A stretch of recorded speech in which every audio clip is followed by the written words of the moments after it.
bersedia berucap sejak semalam. Silakan. Jadi saya telah bersedia untuk 15 minit Yang di-Pertua. Silakan. Okay.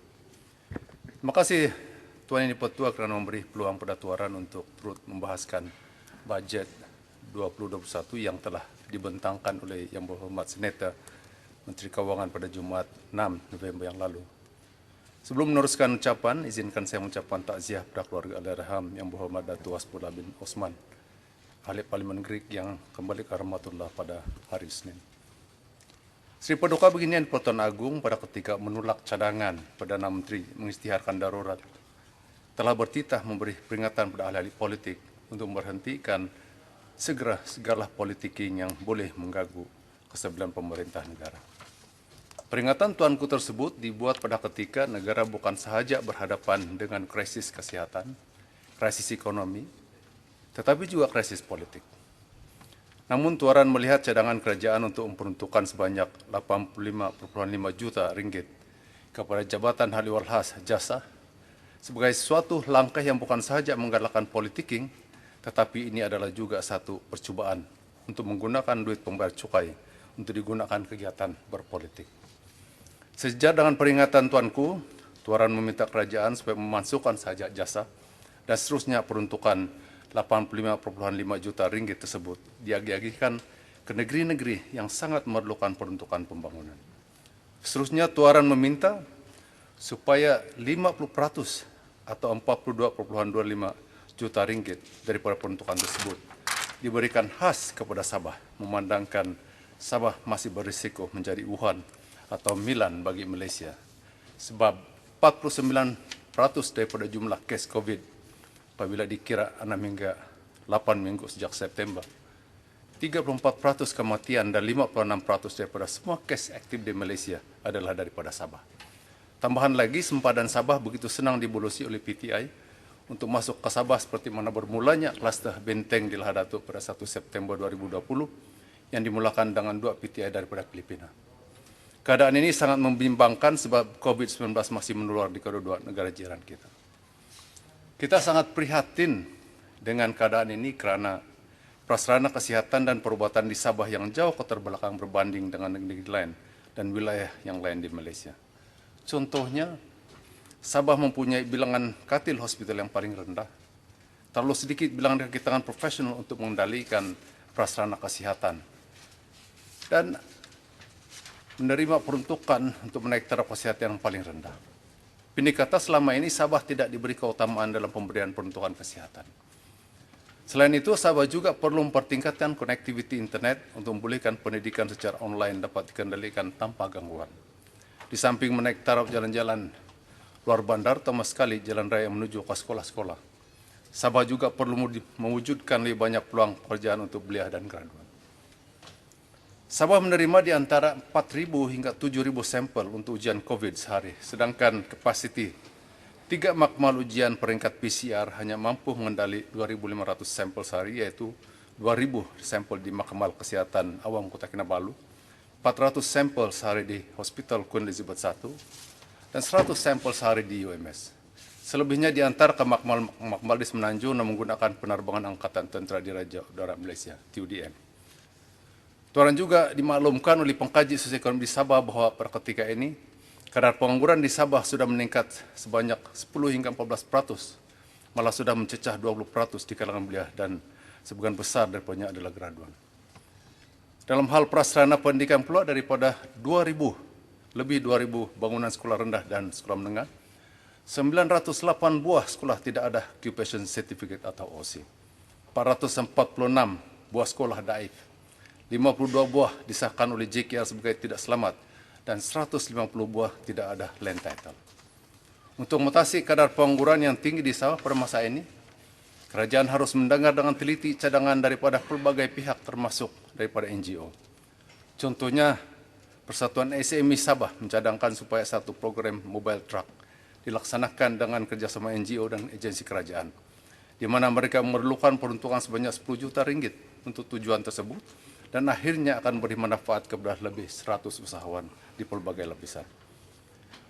Atas sebab itulah Tuaran meminta Yang Berhormat Perdana Menteri dan juga Yang Berhormat Menteri Kewangan supaya meneruskan pemansuhan jasa dan seterusnya berbincang dengan kami ahli-ahli parlimen sebagaimana sebaik mungkin peruntukan tersebut dapat dimanfaatkan. Tuaran yakin rekan-rekan ahli parlimen daripada Sabah bersama saudara Tuaran untuk menyatakan bahawa kita lebih yakin dan kerajaan Sabah untuk membelanjakan duit 42,25 juta ringgit itu untuk pembangunan daripada digunakan oleh jasa untuk tujuan berpolitik. Cadangan Tuaran ini mendapat sokongan kuat daripada pemimpin-pemimpin masyarakat Karumbi di Sabah, seperti mana yang mereka telah zahirkan dalam petisyen minta kerajaan supaya memasukkan jasa. Kepada rekan-rekan ahli parlimen daripada negeri lain, seperti Sarawak, boleh mencadangkan bagaimana selebihnya 42,25 juta ringgit harus dibelanjakan untuk kepentingan rakyat negeri masing-masing. Selain daripada keperluan peruntukan yang sangat mendesak di Sabah, keputusan kerajaan persekutuan untuk kembali kepada kadar 26,7 juta setahun dalam pemberian grant khas kepada Sabah. Padahal kerajaan PH yang lalu sudah pun menambah peruntukan tersebut kepada 53,4 juta setahun seperti mana yang telah dinyatakan oleh sahabat saya yang berhormat penampang. Tuan Pertua, barangkali ada pihak yang melihat jumlah 42,25 juta itu kecil. Namun peruntukan ini mencukupi untuk pembelian aset untuk uji kaji kuman COVID-19 yang dianggarkan sebanyak 10 juta ringgit satu peralatan. Dan tentunya boleh membantu menyelesaikan masalah penggunaan pesawat TUDM untuk menghantar sampel daripada Sabah ke Semenanjung setiap hari. Harus diingat bahawa penggerak utama ekonomi Sabah ialah masih lagi sektor pelancongan. Oleh itu, untuk memulihkan sektor ini, keupayaan uji kaji COVID dengan pantas, cepat dan akurat sangatlah kritikal. Saya difahamkan pada ketika ini, pihak Jabatan Kesihatan lebih menumpukan perhatian dalam perolehan peralatan consumable seperti PPE dan sebagainya. Minta peruntukan 5 juta, dia bagi 10 juta. Tapi tidak pula as generous memberi peruntukan untuk pembelian aset seperti equipment dan pembinaan makmal dan pengambilan kegiatan profesional secara kontrak untuk Sabah. Tuan Pertua, selain daripada keperluan seperti mana yang saya telah huraikan sebentar tadi, sebagian daripada wang tersebut boleh juga digunakan untuk membiayai penyelidikan untuk mengenal pasti golongan dalam masyarakat yang terkesan teruk oleh pandemik COVID-19. Penemuan penyelidikan ini boleh digunakan untuk merumuskan program bantuan untuk dilaksanakan secara bersasaran ataupun targeted based assistance. Oleh itu, Tuan Yang Pertua, saya merayu pada Yang Maha Perdana Menteri supaya mendengar dengan teliti cadangan dan permintaan kami ini supaya berunding dengan ahli parlimen dan mengubah bajet ini seperti yang kita cadangkan. Jangan nanti bajet 2021 ini tidak dapat diluluskan pada peringkat bacaan kali kedua. Kita sama-sama prihatin dengan keperluan keuangan untuk menangani krisis yang melanda negara ketika ini. Namun elok sangatlah kita berunding. Kalau boleh sehingga kita berjaya mencapai mendatangani Confidence and Supply Agreement atau CSA, seperti mana yang diamalkan di banyak negara di dunia ini.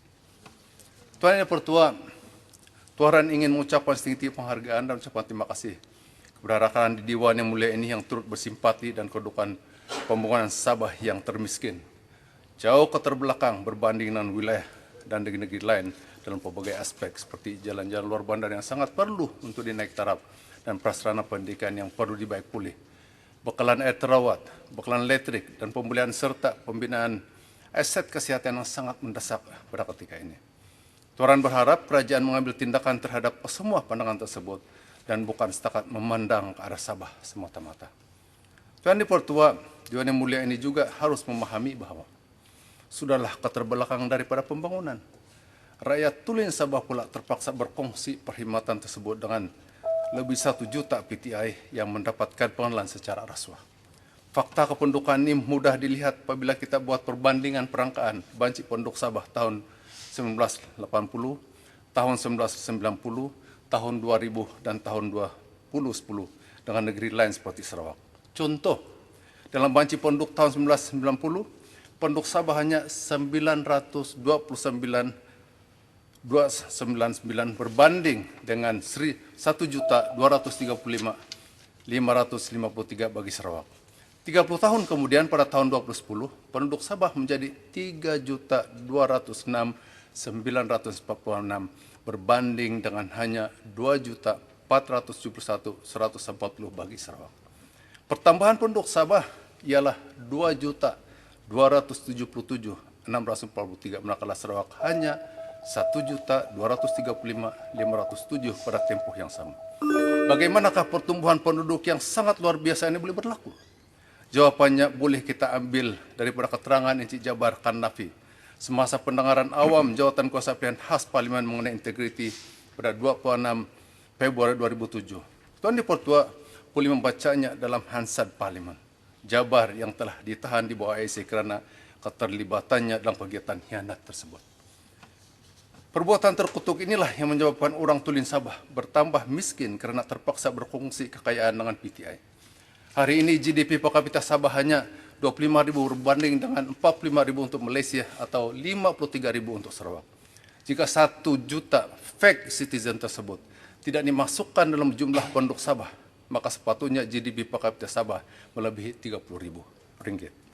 Oleh itu, Tuaran meminta supaya kad-kad pengenalan yang telah diberikan secara rasuah kepada fake citizen hendaklah dibenteras secara tuntas dengan cara menukar kad-kad pengenalan yang ada sekarang di seluruh negara dan diganti dengan baru yang didigitalkan. Termasuklah mengambil data-data pribadi yang lebih terperinci seperti thumbprint supaya penyangak-penyangak serta pengkhianat-pengkhianat termasuk pegawai-pegawai jabatan pendaftaran negara yang telah bermaharajalela melakukan rasuah selama ini dapat dibenteraskan secara tuntas. Tuaran juga sangat prihatin dengan laporan Ketua Audit Negara 2018 di mana telah menyatakan sebanyak 100,000 pelancong daripada negara China dan India telah datang ke Malaysia dan lepas itu tiada rekod keluar daripada Malaysia. Selepas itu pada 12 September 2019, 6 termasuk pegawai Jabatan Pendaftaran Negara Pulau Pinang telah ditangkap kerana didakwa menjual MyKad. Setakat hari ini belum ada penjelasan daripada kerajaan tentang laporan Ketua Audit Negara tersebut dan saya mohon agar sahabat saya Menteri Keselamatan Dalam Negeri dapat memberi penjelasan menyeluruh tentang perkara ini di dalam Dewan Yang Mulia ini. Tuan Dipertua, insiden seperti ini penting untuk diambil tindakan. KDN tidak boleh berdiam diri dan sistem penyampaian kewarganegaraan dalam semua jabatan yang terlibat perlu disusun semula supaya tidak ada lagi lompang yang memungkinkan kegiatan rasuah oleh mana-mana pihak. Tuaran juga menarik perhatian Tuan Dipertua bahawa rekomendasi yang terkandung dalam laporan Suruhanjaya Asisten Diraja mengenai pendatang asing tanpa izin di Sabah belum lagi diambil tindakan sehingga pada hari ini. Rakyat Sabah tertanya-tanya apakah yang sangat ditakuti oleh kerajaan sehingga gagal melaksanakan rekomendasi tersebut walaupun sudah 6 tahun dibentangkan di Dewan Yang Mulia ini, yaitu pada Disember tahun 2014. Penyelesaian tuntas terhadap ini perlu disegerakan demi masa depan Sabah yang bersatu padu, harmoni dan makmur. Terima kasih, Tuan Dipertua. Terima kasih Yang Berhormat. Seterusnya saya ingin